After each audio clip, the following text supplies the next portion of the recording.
I'd like to show how the mitt is used. So the mitt comes stored, of course, in this vacuum sealed packet.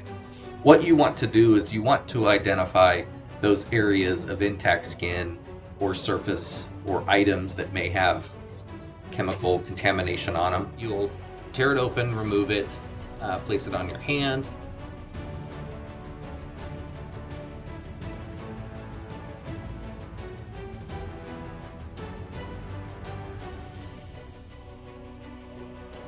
And then you begin to crumple and pat the surfaces.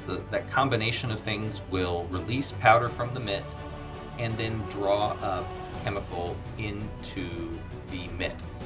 Blotting and tapping will both release powder to the surfaces and draw chemical contamination up into the mitt.